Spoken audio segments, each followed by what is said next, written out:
نینا محکم خرمن گل در گری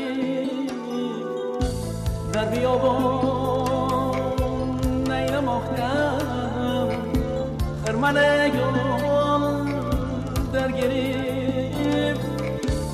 حیفی روی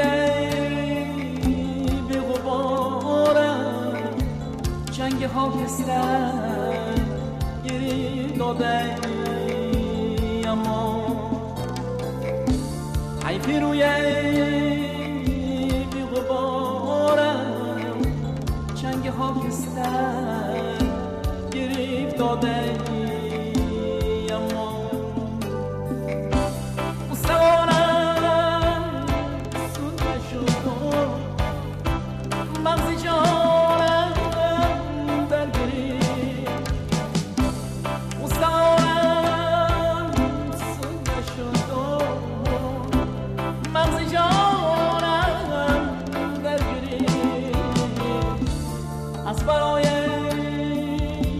روحی جانم شیشته جانم در گریه داده اما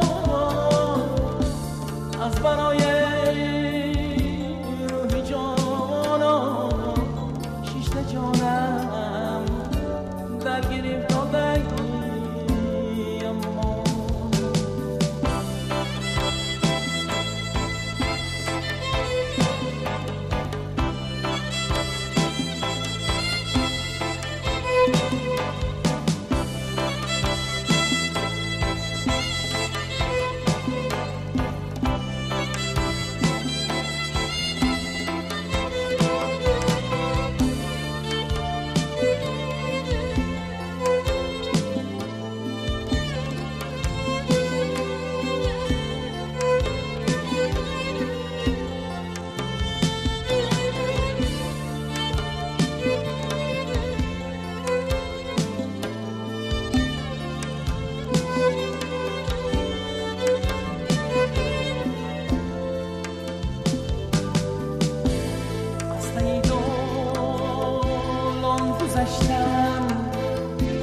نالی کوشش یافتم از برای نالی کوشش شیشه صندوق ساختم اما از برای نالی کوشش شیشه صندوق ساختم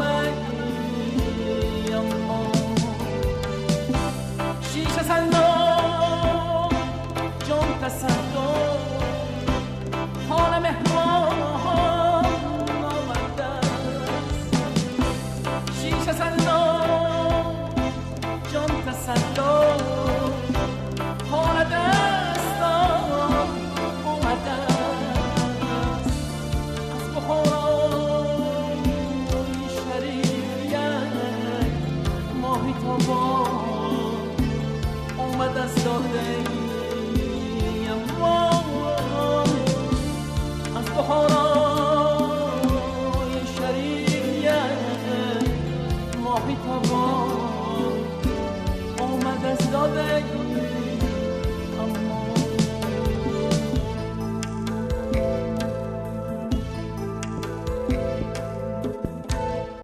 деҳаи Афшона тумани пешгӯи вилояти Бухоро. ин деҳа 30 километр дуртар аз шаҳри Бухоро ҷойгир шудааст ва зодгоҳи Абуалӣ ибни Сино мебошад. худованд ба ҷуз истеъдод, ақлу заковати фитрӣ ба ибни Сино симои ҷаззобу дилфиреб ато намудааст. аз ин ҷост ки яке аз шогирдони вафодораш Абу Убайди Ҷузҷонӣ дар хотироти хеш навиштааст: ибни Сино вақте рӯзи одина дар кӯча гузар мекард, мардум дар гузару дар кӯчаҳо камин меистоданд, то аз дидани ҳусни зебою дилфиребаш баҳравар шаванд. ҷалолиддини балхӣ бошад, дар як ашъори худ дар мавриди сифати ибни Сино гуфтааст: дид шахсе комиле фурмояе, офтобе дар миёни сояе, мерасад аз дур монанди ҳилол, нест буду ҳаст дар шакли хиёл. ҳоло бошад тамошобинони азиз, биёед якҷоя ба сари осорхонаи Сино ва зодгоҳи ӯ афшона мебароем. бо мо бошед. абуалӣ ибни Сино дар ҳамин гуна муҳити илмию адабӣ дар осмони Бухоро чун ситораи саҳарӣ тулӯ кард. Бухоро ҷойгоҳи тарбияти зеҳнӣ ва ҷилвагоҳи фикрии Сино гардида, ба ақидаю назарҳои вай қудрат бахшид, нерӯҳои рӯҳонии ӯро ба ҷунбиш овард. рисолаи саргузашташ аз сарсонию саргардонии ӯ дар роҳи илм ҳикоят кунад. донишнома аз дараҷаи маърифатандӯзии Сино дар ҷавонӣ хабар мерасонад.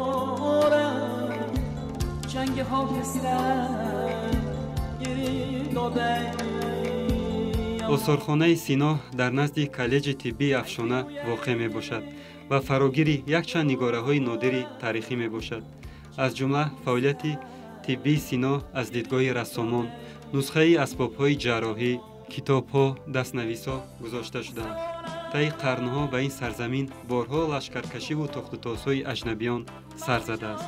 фарзандони вафодору садоқатмандаш синаи худро сипар намуда, алайҳи душмани ғаддор муборизаи беамон бурданд. фарзандони фарзонаи чун Сино ҳамеша дар дилу дидаи мардум буданд ва новобаста аз таҳдидҳои пайваста манфиати миллату мардумро аз манфиати шахсии худ боло гузоштанд. شیشته جانم در گریه داده ای اما